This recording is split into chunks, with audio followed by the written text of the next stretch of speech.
Hey everybody, my name is Leticia and I'm going to be telling you all about my first trimester, the symptoms I had, and all the tips and everything that I did to try to help me survive my first trimester. I don't want you guys to think that this video is me complaining or anything. Basically, it's meant for if you're trying to get pregnant and so you kind of want to have an idea of the symptoms to look out for. And I just want to say, just because I have these symptoms doesn't mean that everybody does. That is definitely not true. Or if you're already pregnant and you're feeling the same symptoms, then you can know you're not the only one, because a lot of these came as a huge shock to me. I'm gonna actually list the symptoms down below, and I'm gonna put like little timestamps, so if you kind of just like only want to hear about one certain symptom and those tips, then you can just like fast forward to that part. So let's get started. And if you didn't already see my last video about how I surprised my husband by telling him that I'm pregnant, yeah, you gotta go watch that because it's the cutest thing ever. You can even pause this video, go watch that, and then come back, or just watch it right after, but trust me, you won't regret it. Okay, just starting from the beginning, I found out I was pregnant really early on. I was just before 4 weeks, which is probably like the earliest anybody finds out is in their 3rd week, because the first week they start counting your pregnancy is actually your last period, and then the week after that is your ovulation week, so that's when I think like you actually get pregnant. And then it takes about a week or 2 for your body to have enough hormones to show on the pregnancy test. If you are trying to get pregnant and you're not tracking your periods and you don't know when you're ovulating, you need to do that because that helps a lot. I use the Flow app, and basically that tells you the days you have the highest chance of getting pregnant. So that's what I base it off of, and it worked for me and my husband. So I stopped my birth control literally like the beginning of July. Then I got my period. Then the first pregnancy test I took was July 26th, and that came out negative. Now I had the one that has like the 2 lines, if you're pregnant, and 1 line if you're not pregnant. I didn't know that if there's like a faint line that means you're pregnant. I didn't even look for that because I didn't know that was a thing. So I just thought it was a no. And that was on a Friday. And then a few days later, on the 31st, which was a Wednesday, I took my second pregnancy test. And this is still like 2 or 3 or a few days before my period was supposed to come. And that one is the one that came out positive. So that just kind of gives you a timeline of how long you need to wait before you can even like show on a test that you're pregnant. So I found out really early, and for the first 2 weeks of me knowing, like weeks 4 and 5, I felt nothing. I felt no symptoms at all. Everybody that I told, like my family and my best friends, they're like, oh my gosh, how do you feel? And I was like, excited? Like, I don't know. I don't feel literally any different at all. I mean, I guess something's going on down there in my uterus, but I don't know what's going on because I don't feel it. Exactly when week 6 started is when I started feeling my symptoms. Actually, I take that back. A few days before I started week 6 is when I started feeling the very first symptoms. It was really weird. My mouth started watering a lot, and I was like, why do I have so much spit in my mouth? And I started feeling a little bit nauseous. Fast forward a few days, as soon as it hit week 6, and I'm not making this up, I didn't even know I was 6 weeks yet until I looked back and counted the days. Literally the first day on week 6 is when I threw up in the morning for the first time. That started a whole journey of all-day sickness. And I'm saying all-day sickness because if you Google it, if you read any article about morning sickness, if you ask anyone who's had morning sickness, almost anybody, it's not just in the morning. I'm nauseated all the time. So morning sickness is not just in the morning. It could be all day. I threw up last night at like 9 o'clock at night on my way home from visiting my family in the car. Luckily, I always carry bags in the car. So yeah, that's where I'm at. I definitely had all day sickness. I threw up morning, evening, and night.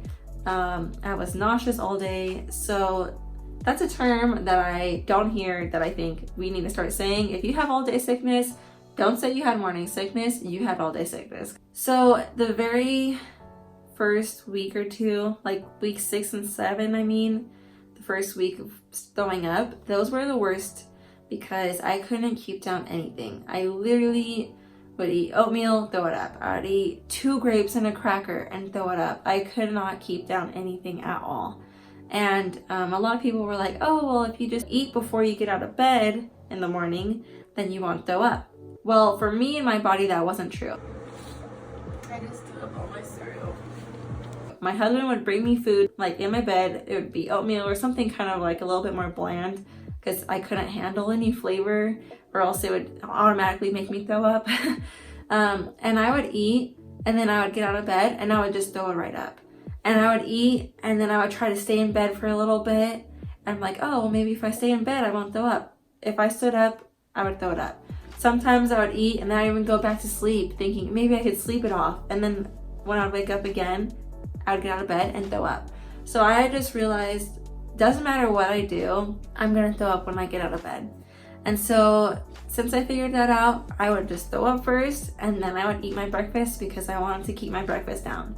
So that's something that worked for me. I mean, it didn't help the problem yet, but at least I was keeping food down. And another thing is, you don't want to let yourself get too hungry, which can be really hard if you are feeling nauseous all day and you don't even feel like eating, even if it's like your favorite food. If you just feel like so gross, like, and you just feel like you're gonna throw it up. If you're feeling like that, you just have to at least snack on some saltines or something, eat some crackers, because if you're gonna get hungry, that's gonna make you feel even more sick. And then your body's still gonna try to throw up, but there's not gonna be anything but like stomach acid, which sucks. So you definitely wanna snack all day. My doctor told me literally I should eat or snack every hour to prevent myself from getting hungry. So that's one tip. Eat saltines or eat whatever you can to not get hungry. Another tip is, I bought C-bands. You can buy them from Target, Walmart, pretty much probably anywhere. And they're acupressure, like wristbands that you put on. And so that helped me as well. Something else that helped me was drinking ginger ale. Now, I don't know if you like ginger ale or not. I personally have never drank ginger ale before I was pregnant because I didn't think I would like it, because I don't even really like soda. I just don't like how carbonation feels. I just love water, and that's basically all I drink is water. But my friend gave me some ginger ale because she knew how sick I was, and so I was like, okay, I might as well try it. And it actually did help a lot. Just the carbonation, for some reason, helped me feel a little bit less sick compared to just drinking water, which would make my stomach feel full and make me feel kind of just like gross, like I needed to throw it up. So try drinking ginger ale, or maybe even like a spray or something like that. Something else is peppermints. Oh my gosh. I've gone through like 2 bags of these, and these are just the normal little red and white striped candies. Part of the reason why it helped me is because after I ate anything, I would just have the aftertaste in my mouth, and it would just make me feel nauseous. Or even if I didn't eat anything and I just felt nauseous, I would just eat those like crazy, and they really did help. Another tip is, I got these Preggy Pop Drops. Such a weird name. They're just like organic candies that you can get from Walmart or Target or wherever, and they help you feel less nauseous as well. So I tried those, and those worked for me. Also, something else is, if you are somewhere where the air is warm or it's just really warm, that's not going to help you. It's actually going to make you feel a little bit more sick. I'm in Idaho right now, and it's winter, and I almost always have the windows open for fresh air. And trust me, I'm freezing. I get cold really easily, but being cold does help you feel a little bit less sick. I'm not saying like your body temperature needs to be cold, but just don't be in a hot, muggy area, because even if you don't think it's gonna make you feel sick, your body's gonna feel sick from that. And then the last thing I wanna say that helped me with nausea, however you say that, and with throwing up specifically, mostly this helped with throwing up, are pills that the doctor prescribed. Oh my gosh. And I'm telling you, I am not a big pill person. When I have headaches, I don't take ibuprofen or Advil. When I'm sick, I don't take medicine. I just didn't grow up taking pills. But when you're throwing up, everything you're eating is miserable. And also, you need to be eating because you and your baby need nutrients, okay? So don't be afraid to ask your doctor for pills. If you're feeling that sick, or even if you're not feeling as sick as I was and you're just like throwing up, maybe you'll just get some pills for, you know, whenever you are feeling sick. The ones that he gave me are called Bongesta. At first he gave me a sample and I would just take one a day, and that helped a lot. I would only throw up maybe one time a day or maybe once every other day. Then I told him, okay, yeah, they are helping. And then he prescribed me even more, which then I was able to take 2 a day, and that helped a lot. Now I'm only throwing up like once a week, maybe twice a week, but you know, that sounds bad, but trust me, if you're at the point when you're throwing up multiple times a day, every single day, once a week is like nothing. You could totally live with that. And also, probably because I was throwing up so much, but I wouldn't get hungry. Like, you know how sometimes like you just get hungry, and maybe if you don't eat for an hour or two after you're still hungry, then you're like, I am starving. I wouldn't ever get hungry. I would just get starving. Like, all of a sudden, 0 to 100, I would feel like I haven't eaten in 3 days, and I'm like, I need to eat now. A symptom that I had also really early on was, I don't know if you could call it bloating, because when I think of bloating, I think of like gassy and like your stomach feels gross. But I didn't feel anything like that, but my stomach felt really like sensitive to any pressure. Like, I hated wearing pants. I literally walked around the house with my pants unbuttoned and unzipped, or I just would wear like some loose shorts, and every single time I went out to eat, I would unbutton and unzip my pants. I don't know why. I just hated any pressure being on my stomach.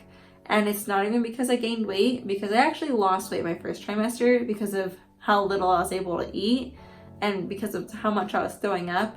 So I for sure didn't gain weight, but for some reason my stomach did not want any pressure on it at all. Another symptom that I got was, I swear, I don't know if you've ever seen Psych, and Gus says he has the super sniffer. I can't smell anything. Well, you don't have the super smeller. I swear I have the super sniffer, and I still even think my sense of smell is heightened a little bit more than normal.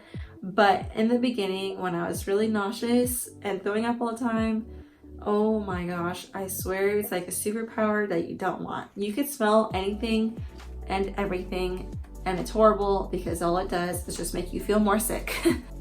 Just to give you guys a few examples of how extremely sensitive my nose was, my husband had to stop using the body wash he was using because I would still smell it on him after he got out. I had to change my deodorant that I've always used for years, just like a normal Secret, and it's like one of those fruity smelling ones.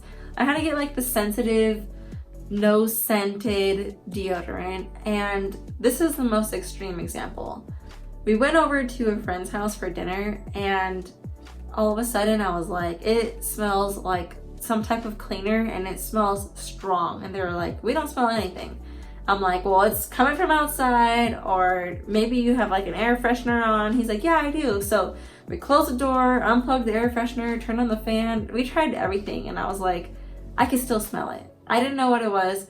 And we were sitting at the table eating dinner, and I'm leaning back. So I'm like, oh, this sucks. I feel horrible.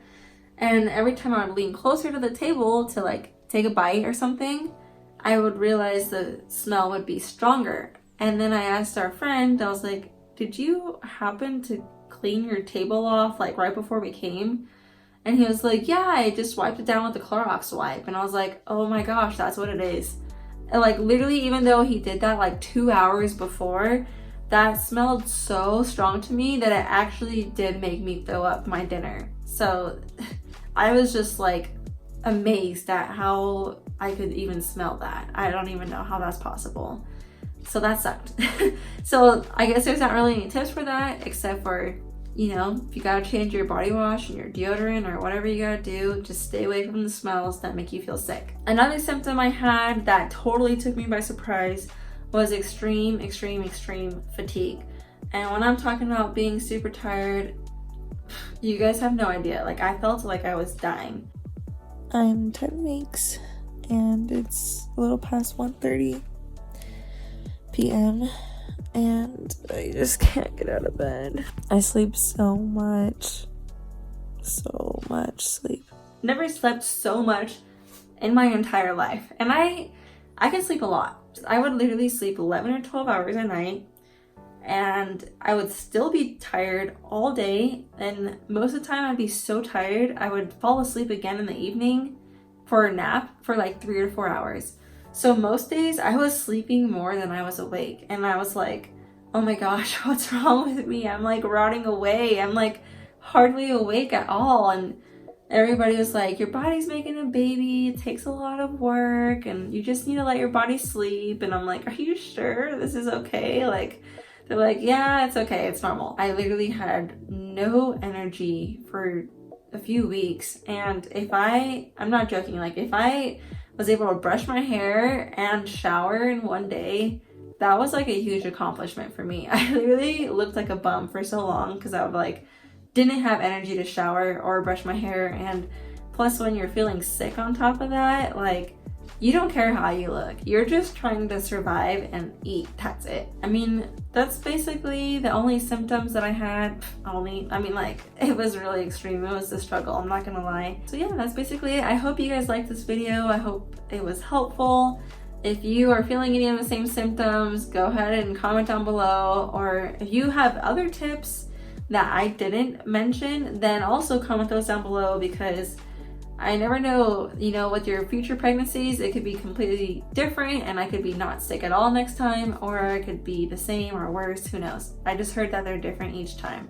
So yeah, please let me know if you guys have any suggestions for me, and if you did like this video, give it a thumbs up and subscribe to my channel, and let me know if you guys have any other questions or if you want any other videos about pregnancy. Awesome. Thank you guys for all your support. Bye.